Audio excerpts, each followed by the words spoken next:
ಜಾಗತಿಕ ಕಾಫಿ ಉತ್ಪಾದನೆಯಲ್ಲಿ 40% ಪಾಲನ್ನು ಹೊಂದಿರುವ ಬ್ರೆಜಿಲ್ನಲ್ಲಿ ಪ್ರತಿಕೂಲ ಹವಾಮಾನದಿಂದಾಗಿ ಇಳುವರಿ ಪ್ರಮಾಣ ಗಣನೀಯವಾಗಿ ಕಡಿಮೆಯಾಗಿದೆ. ಕಾಫಿ ಉತ್ಪಾದನೆಯಲ್ಲಿ 2ನೇ ಸ್ಥಾನದಲ್ಲಿರುವ ವಿಯೆಟ್ನಾಂನಲ್ಲೂ ಇಳುವರಿ ಕುಸಿತ ಕಂಡಿದೆ. ಹೀಗಾಗಿ ಸಹಜವಾಗಿಯೇ ಭಾರತದತ್ತ ಕಾಫಿ ಪ್ರಿಯ ದೇಶಗಳ ಕಣ್ಣು ಬಿದ್ದಿದೆ. ಕಳೆದ ಕೆಲ ವರ್ಷಗಳಿಂದ ಅರೇಬಿಕಾ ಕಾಫಿ ಉತ್ಪಾದನೆ ಕಡಿಮೆಯಾಗ್ತಿದೆ.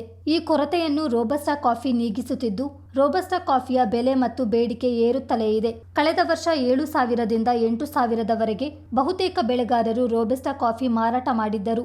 ಆನಂತರ ಚೀಲಕ್ಕೆ 11,000ದವರೆಗೆ ಏರಿದ ಲಾಭವನ್ನು 80% ಬೆಳೆಗಾರರು ಕೂಡ ಪಡೆದಿರಲಿಲ್ಲ. ಈ ಬಾರಿ ಕೈಯಲ್ಲಿ ಕಾಫಿ ಇರುವಾಗಲೇ ಬೆಲೆ ಏರುತ್ತಿರುವುದು ಬೆಳೆಗಾರರಲ್ಲಿ ಸಮಾಧಾನ ತರಿಸಿದೆ. ಒಂದೆಡೆ ಕಾಫಿ ಬೆಲೆ ದಾಖಲೆ ಪ್ರಮಾಣದಲ್ಲಿ ಏರುಗತಿಯಲ್ಲಿ ಸಾಗುತ್ತಿದ್ರೆ, ಕೊಡಗಿನ ಬಹುತೇಕ ಕಡೆಗಳಲ್ಲಿ ಇಳುವರಿ ಕುಂಠಿತವಾಗಿರೋದು ಬೆಳೆಗಾರರಿಗೆ ಬೇಸರ ತರಿಸಿದೆ. ಕಳೆದ ವರ್ಷಕ್ಕೆ ಹೋಲಿಸಿದ್ರೆ ಈ ಬಾರಿ ಅರ್ಧದಷ್ಟು ಮಾತ್ರ ಇಳುವರಿ ಇದೆ. ಕಳೆದ ವರ್ಷ ಬೆಳೆಗಾರರು ಉತ್ತಮ ಬೆಲೆಯಿಂದ ವಂಚಿತರಾಗಿದ್ರು. ಆದರೆ ಪ್ರಸಕ್ತ ವರ್ಷ ಕಾಫಿಗೆ ಹೆಚ್ಚು ಬೆಲೆ ಸಿಗಲಿದೆ ಎಂಬ ಸಮಾಧಾನ ಬೆಳೆಗಾರರದ್ದು. ಕೊಡಗು ಜಿಲ್ಲೆಯಲ್ಲಿ ಈಗ ಒಂದು ಸಂತೋಷದ ವಾತಾವರಣ ಬಂದಿದೆ. ಕಾಫಿ ಬೆಳೆಗಾರರಿಗೆ ಕಾಫಿಗೆ ಬೆಲೆ ಜಾಸ್ತಿ ಆಗ್ತಾ ಇದೆ, ದಿವಸ ಜಾಸ್ತಿ ಆಗ್ತಾ ಇದೆ.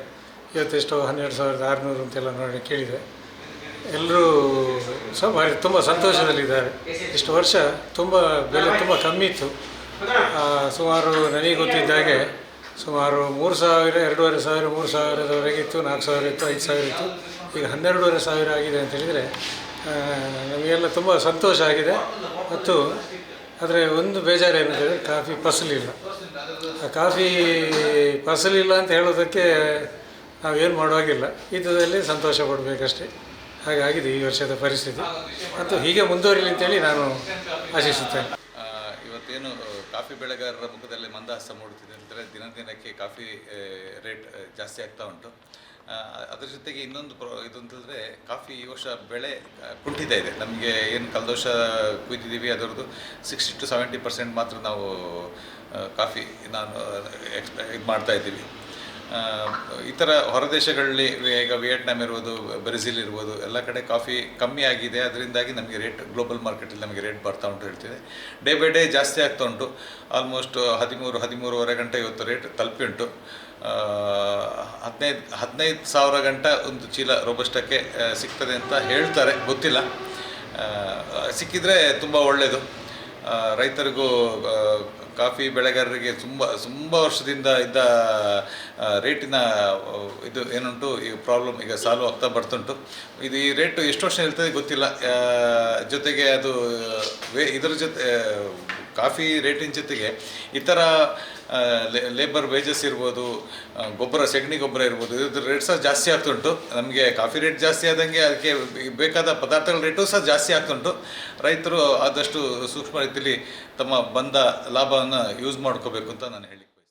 26.5 ಔಟರ್ನ್ ಪ್ರಕಾರ ರೋಬಸ್ಟಾ ಕಾಫಿ ಪ್ರತಿ 50 ಕೆಜಿಯ ಮೂಟೆಗೆ 12,200ರಿಂದ 12,500 ರೂಪಾಯಿ, ರೋಬಸ್ಟಾ ಪಾರ್ಚ್ಮೆಂಟ್ 22,500 ರೂಪಾಯಿ ಇದೆ. ಕಾಫಿಯ ಔಟರ್ನ್ ಆಧರಿಸಿ ದರ ನಿಗದಿಪಡಿಸಲಾಗುತ್ತದೆ.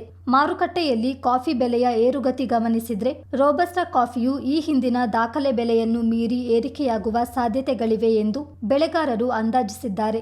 ಅರೇಬಿಕಾ ಬೆಳೆಯುವ ಪ್ರಮುಖ ದೇಶವಾದ ಬ್ರೆಜಿಲ್ನ ಕಾಫಿ ಬೆಳೆಯುವ ಪ್ರದೇಶಗಳಲ್ಲಿ 53% ಮಾತ್ರ ಮಳೆಯಾಗಿದೆ.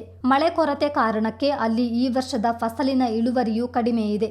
ಇದು ಸತತವಾಗಿ ಕಾಫಿ ಬೆಲೆ ಏರಿಕೆಯಾಗಲು ಪ್ರಮುಖ ಕಾರಣವಾಗಿದೆ ಎಂದು ವ್ಯಾಪಾರಿಗಳು ಹೇಳುತ್ತಾರೆ.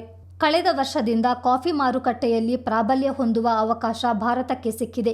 ಇದೇ ಮೊದಲ ಬಾರಿಗೆ ಈ ಹಣಕಾಸು ವರ್ಷದ ನವೆಂಬರ್ನಲ್ಲಿ ಒಟ್ಟು ಕಾಫಿ ರಫ್ತು ಮೌಲ್ಯ $100 ಕೋಟಿ ದಾಟಿದೆ ಎಂದು ಭಾರತೀಯ ಆರ್ಥಿಕತೆ ನಿಗಾ ಕೇಂದ್ರ ತಿಳಿಸಿದೆ. ಭಾರತೀಯ ಕಾಫಿ ಮಂಡಳಿಯ ಅಂಕಿಅಂಶಗಳ ಪ್ರಕಾರ ಕೊಡಗು, ಚಿಕ್ಕಮಗಳೂರು ಮತ್ತು ಹಾಸನ ಜಿಲ್ಲೆಗಳಲ್ಲಿ ಅರೇಬಿಕಾ ಮತ್ತು ರೋಬಸ್ಟಾ ಕಾಫಿ ಉತ್ಪಾದನೆ ಹೆಚ್ಚಿದ್ದು, ದೇಶದಲ್ಲೇ ಕರ್ನಾಟಕ ನಂಬರ್ 1 ಸ್ಥಾನದಲ್ಲಿದೆ.